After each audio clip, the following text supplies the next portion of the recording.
बहुत ज़रूरी है कि हम अपने भारत को समझें और अपने पूर्वजों को भी समझें, है ना।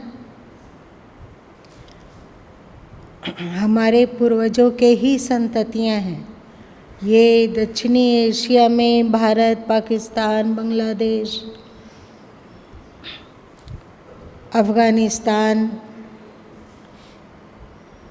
मलेशिया, इराक, ईरान, अरब का कुछ क्षेत्र, चीन का कुछ क्षेत्र, सबके सब ऋषि संततियाँ हैं। मतलब उनका चाहे धर्म कोई भी हो, पर उनका डीएनए भारतीय है। मतलब उनका डीएनए और हमारा डीएनए मिलेगा।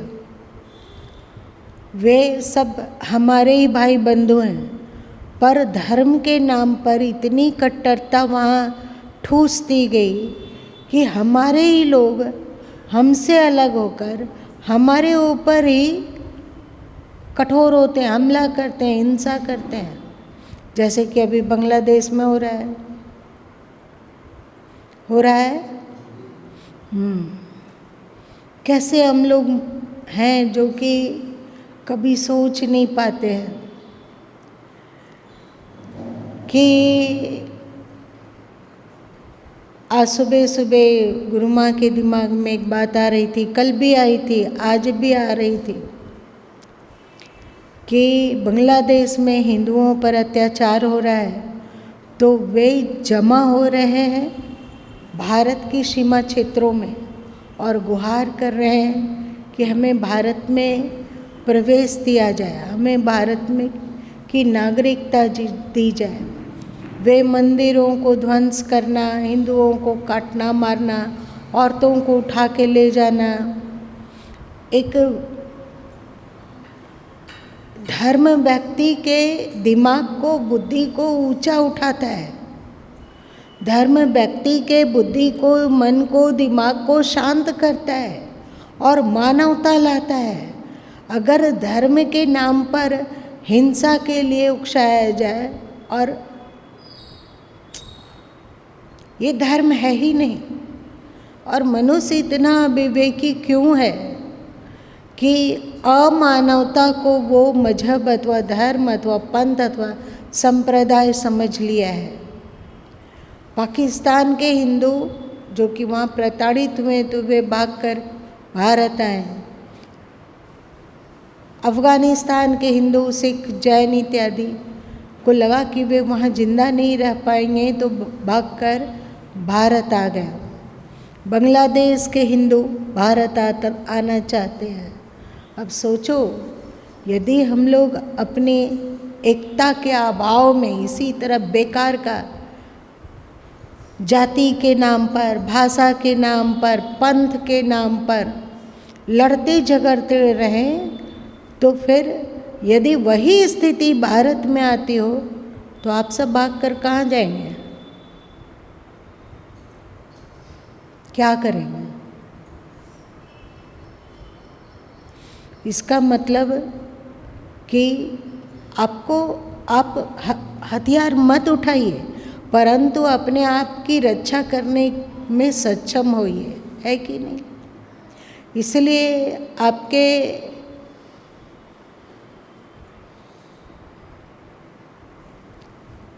देवी देवताओं में जितने भी हैं, जहाँ उनमें अध्यात्म है, योग है, ध्यान है, वहीं अस्त्र शस्त्र भी है।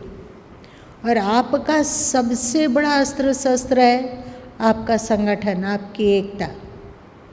जैसे ही आप जाति वगैरह से ऊपर उठते हो, वैसे ही क्या होता है, आप पावरफुल बनते हो। भाषा से ऊपर उठो, पंथ से ऊपर उठो। नहीं हम गायत्री परिवार को मानते हैं, नहीं हम ब्रह्म कुमारी को मानते हैं, नहीं हम लोग कबीर पंथी हैं, नहीं हम लोग नानक पंथी हैं, नहीं हम अमुक को मानते हैं, अमुक को मानते हैं। तो पंथ आपके अंतस में क्या एक इंसान के लिए दूसरे इंसान में नफरत भरता है? क्या यही पंथ है? उससे तो अच्छा था कि हम किसी पंथ में नहीं जुड़ते और हमारा प्रेम और अधिक विराट होता ना। और हम पंथ से जुड़कर क्या कर लिए? क्या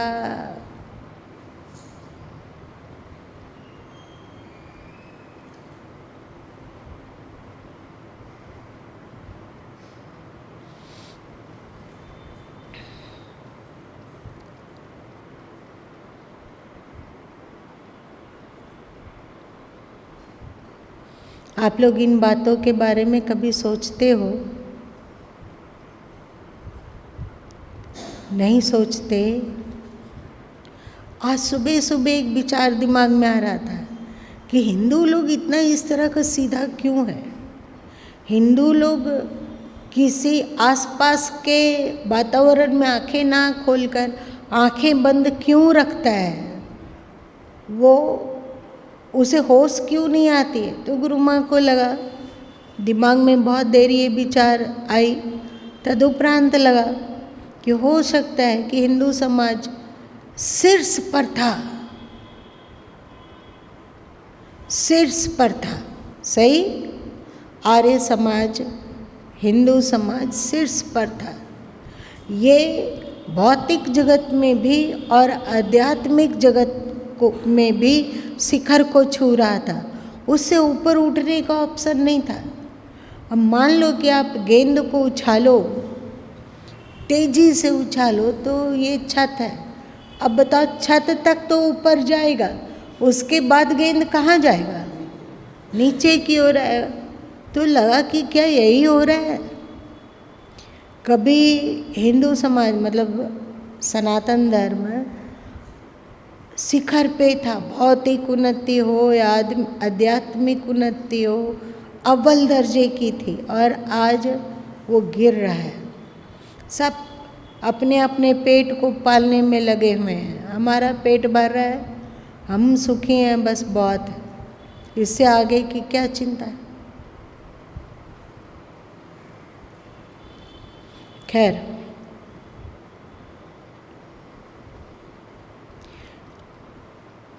होश तो आना ही है, होश तो आएगा ही, पर इसके लिए थोड़ा परिश्रम करने की आवश्यकता है ना?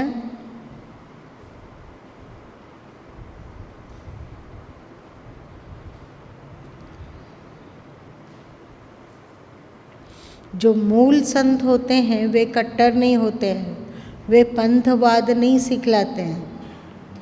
पंथ का मतलब होता है कि हम इस पंथ में, इस गुरु के बताए हुए रास्ते पर आगे बढ़ेंगे। तो आप अपने पंथ में स्थिर रहिए, आप अपने पंथ का अनुसरण कीजिए, उनके अनुसार अपना जीवन बनाइए, लेकिन दूसरे से नफरत करके नहीं। सही ना? हाँ, इसका मतलब ये नहीं है कि प्रेम प्रेम प्रेम कह के आप दूध के साथ मक्खी भी निगलने लग जाइए। मतलब क्या हुआ? जो गलत है उसको गलत नहीं कहना है, ये हुआ दूध के साथ मक्खी निगलना। धर्म के नाम पे जो परोसा जा रहा हो वो अनुचित हो, वो मानवता विरोधी हो, तो उसका कठोर भर्त्सना की जानी चाहिए। चाहे वो सनातन धर्म का हो, चाहे इस्लाम का हो, चाहे ईसाई का हो, चाहे यहूदी का हो, चाहे पारसी का हो। सही? और एक बात है कि पता नहीं इंसानों को क्या हो गया है, अभी बस इंसान को सबसे अधिक जो आता है वो है झगड़ा करना। लगता है कि हिंदू मुस्लिम में झगड़ा होता है, ऐसी बात नहीं है। इंसान के भीतर ये संस्कार बनता जा रहा है कि वो लड़ो। एक ही धर्म के लोग होते हैं लेकिन लड़ते हैं कि नहीं? बांग्लादेश क्यों अलग हुआ? अब वहाँ लड़ने के लिए धर्म नहीं था, वहाँ सबके सब इस्लाम के अनुवर्ती थे, लेकिन पाकिस्तान उर्दू और बांग्लादेश बंगला को छोड़ने के लिए तैयार नहीं हुआ। तो जो झगड़ा हुआ वो हुआ भाषा के नाम पर। उसके बाद देखो हिंदू लोग भी लड़ने में माहिर है, पंथ के नाम से लड़ता ही है। ऐसे ही इस्लाम में भी पंथ के नाम से लोग लड़ रहे हैं। 72 फिरके उनमें माने जाते हैं। सब फिरकों का अलग अलग मस्जिदें हैं और अलग अलग 30 त्यौहार हैं, और उसको लेकर वे लोग आपस में झगड़ते रहते हैं। ऐसा नहीं होता है, ऐसा नहीं देखते हो। पूरे संसार में ना ये धर्म, तथाकथित धार्मिक मजहब अशांति फैला के रखे हैं। आपके पास मानवता को देने के लिए बहुत बड़ा खजाना है,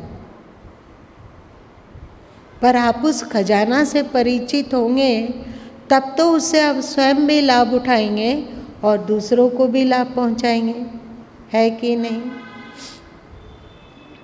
आपका ज्ञान इतना प्रखर हो कि जो धर्म के नाम पर, मत के नाम पर, मजहब के नाम पर गलत कर रहा हो, हिंसा इत्यादि में प्रवृत्त हो रहा हो, उसको आप विवेक की 4 बातें बता सकें। इसके लिए आपके पास तो विवेक होना चाहिए ना। मेरी बात समझ में आ रही है ना? चलिए आज इसकी चर्चा नहीं करते हैं। हम लोग कल 7वां अध्याय गीता का पाठ और समझने की कोशिश कर रहे थे, क्योंकि 7वां अध्याय को, गीता के 7वें अध्याय को मोक्षदा अध्याय कहा जाता है, मतलब मोक्ष देने वाला। जीवन काल में भी यह मोक्ष को देने में समर्थ है और मृत्यु के उपरांत भी ये मोक्ष के लिए प्रभावी है। इसमें श्री कृष्ण ने अध्यात्म की छोटी छोटी बातों को बतलाया, उसके द्वारा जीवों का कल्याण बड़ा सहज और सुगम है। आप लोग इस बात को जानो कि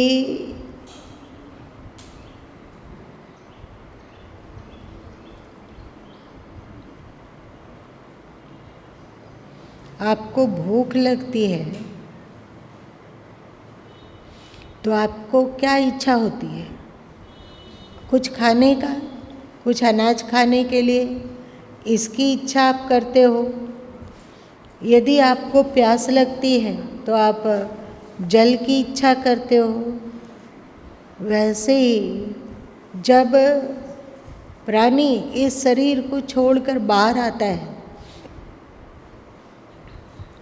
तो कुछ दिनों के लिए वो अपने प्रियजनों के आसपास होता है, और उसे जो सबसे अधिक इच्छा वाली चीज़ है वो है उसे शरीर की आवश्यकता होती है, क्योंकि अभी वो अध्यात्म के शिखर पे नहीं आया है, अपने भीतर अध्यात्म को मजबूत नहीं बना पाया है।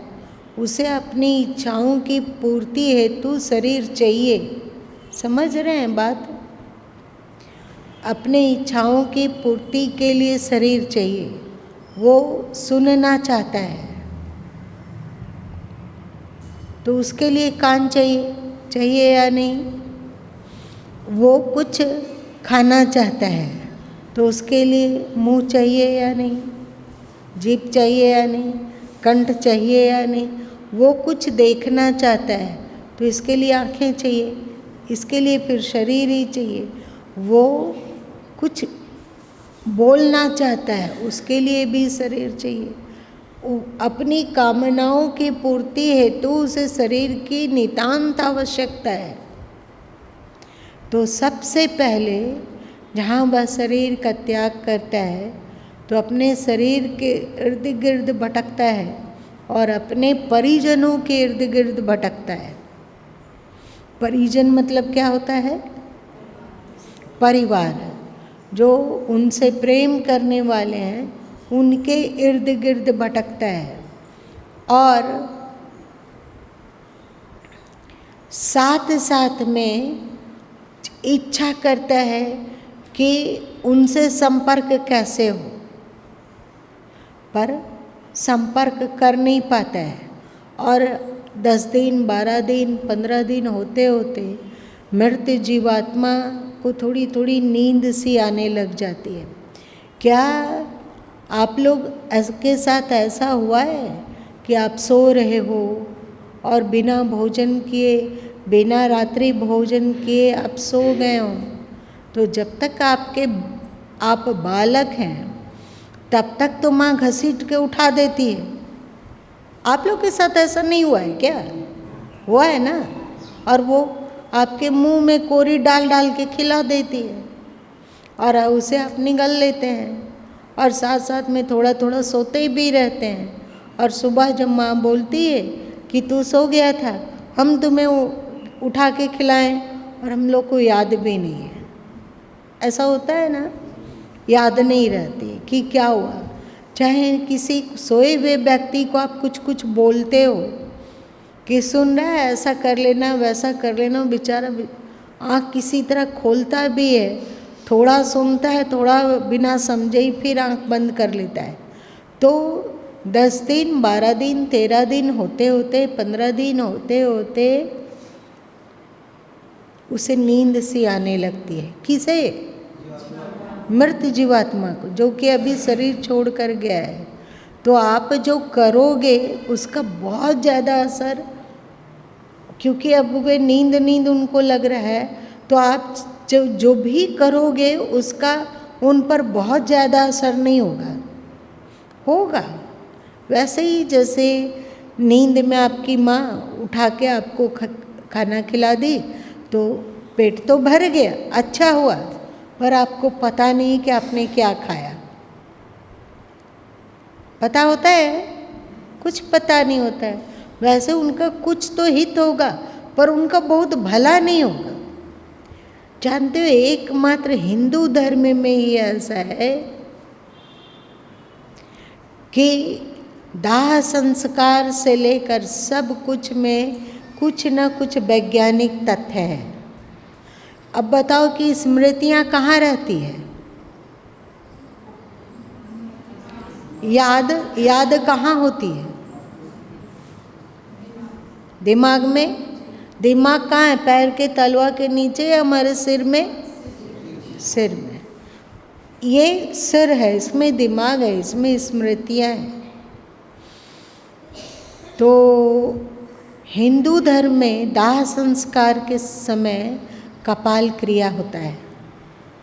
कपाल क्रिया में क्या किया जाता है कि जब शव आधा जल जाता है, जब सिर में भी आग लग जाती है, तो हिंदू लोग उसे बड़े से कोई मोटे लकड़ लेकर उस सिर को फोड़ देता है, जिससे सिर 2 टुकड़ा हो जाए, जिससे कि वहाँ जो स्मृतियाँ हैं वो सब समाप्त हो जाए, मिट जाए। हिंदू लोगों में ये बारीक से बारीक विज्ञान का भी उन्हें ज्ञान है, अभी भी है।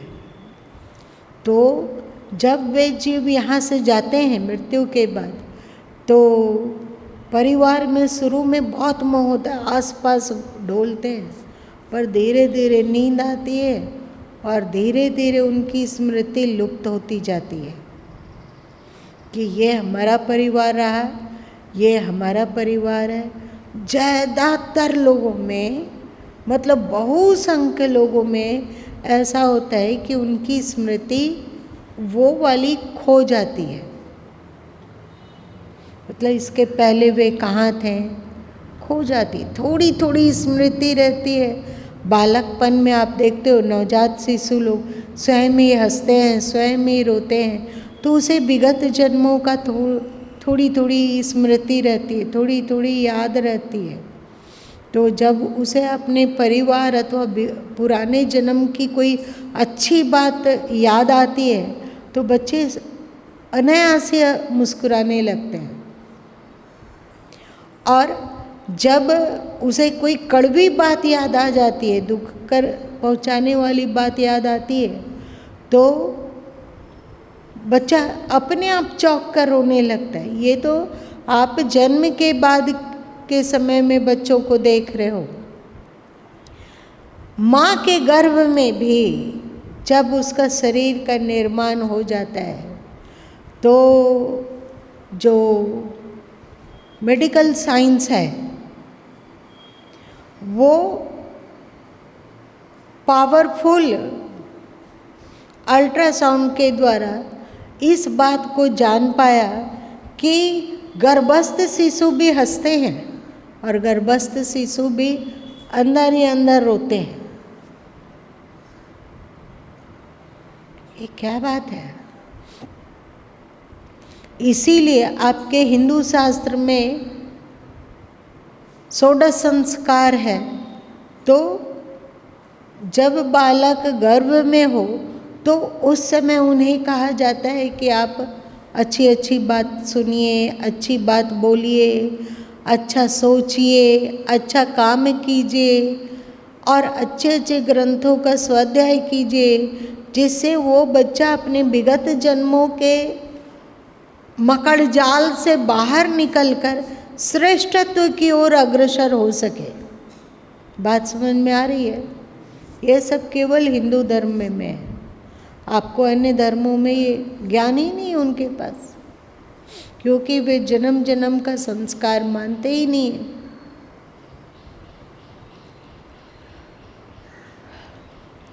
परंतु उस समय हमारा उतना अधिकार नहीं हो पाता है। हमारे प्रियजन किस परिवार में जन्म ले रहे हैं इसका हम लोगों को ज्ञान नहीं होता है।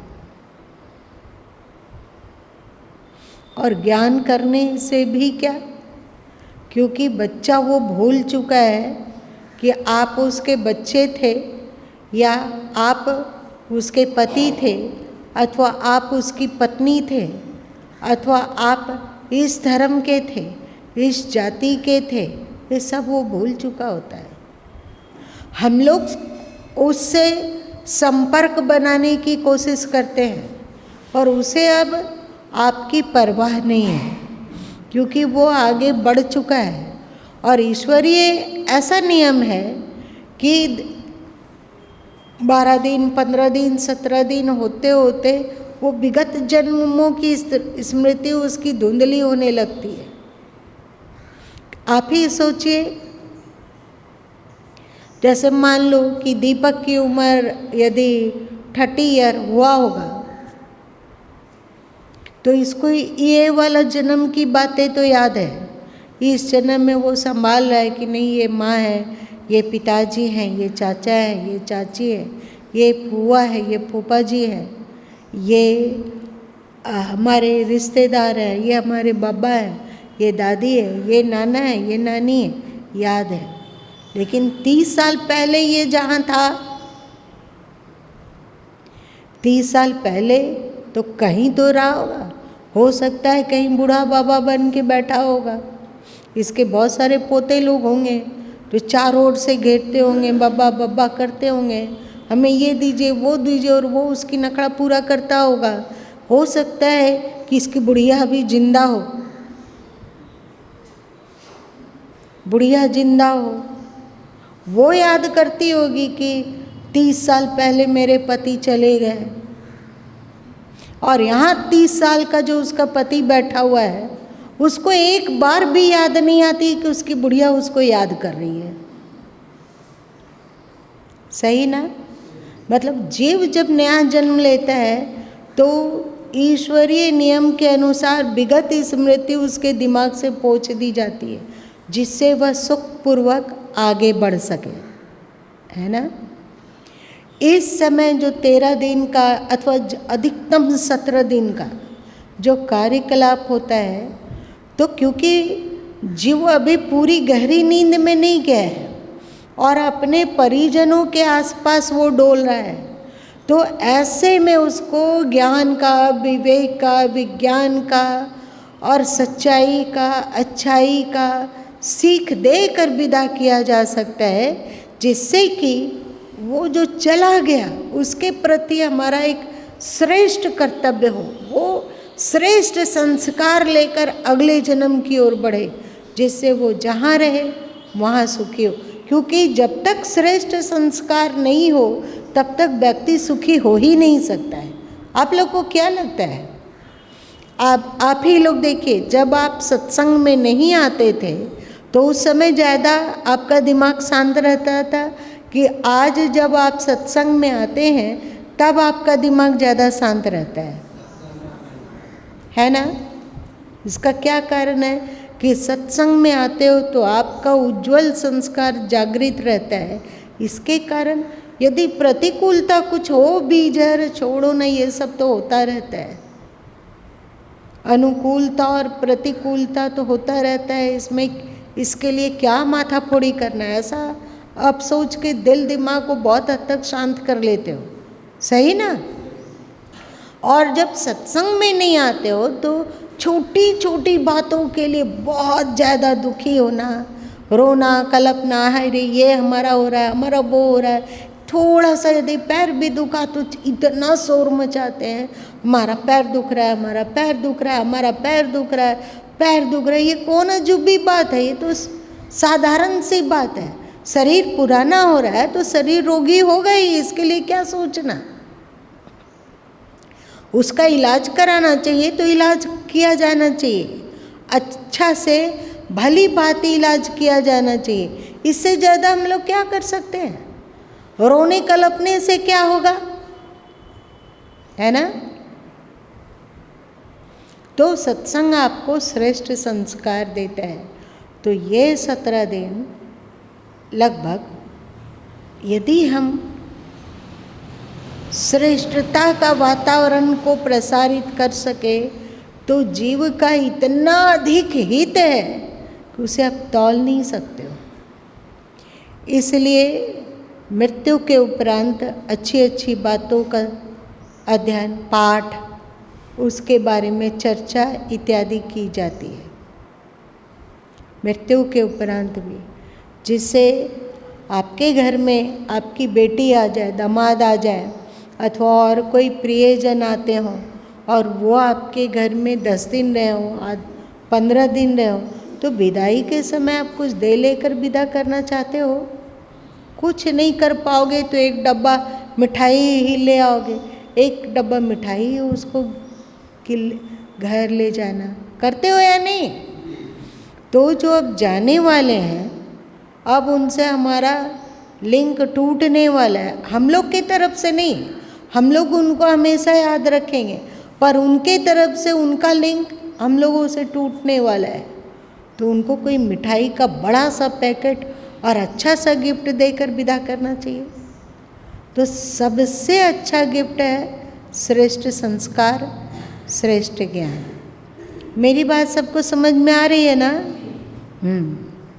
इसलिए अभी हम लोग 7वें अध्याय का पाठ करते हैं और थोड़ा सा उस पर चर्चा भी सुनते हैं।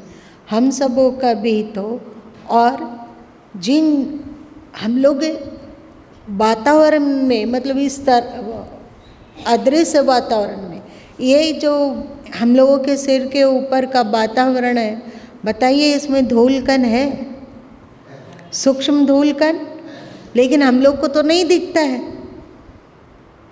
लेकिन है। आप लोग कभी यदि खपड़ैल के घर में रहे होंगे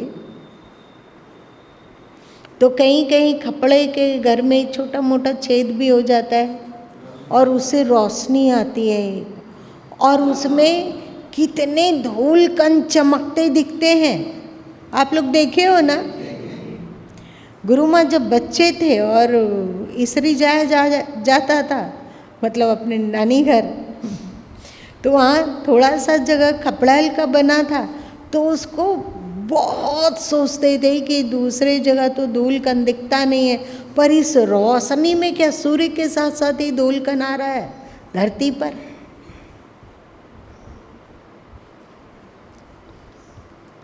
तो हम लोग को नहीं दिख रहा है, जैसे धूलकण यहाँ नहीं दिख रहा है, वैसे यहाँ पे बहुत सारी आत्माएं हैं जो कि हमें नहीं दिख रही है, और ऐसे ज्ञान की तलाश में वे घूमते रहते हैं जिसमें हमारे प्रिय जिनकी मृत्यु हो गई हो तो वे तो हैं ही, और साथ साथ में बहुत सारी अनजानी आत्माएं हैं, वो भी इस परिसर में उपस्थित है, जिससे उनका भी भला हो और उनका भी मंगल हो। तो इस तरह का कार्य जिसमें विशुद्धतम अध्यात्म हो, इसकी चर्चा करना, पाठ करना, समझाना, हम अपने ऊपर तो कृपा करते ही हैं, अपने मृत परिजन पर तो कृपा करते ही हैं, साथ साथ अनेक सूक्ष्म आत्माओं पर भी हमारी कृपा हो जाती है। ये बहुत बड़ा सत्कर्म है ना।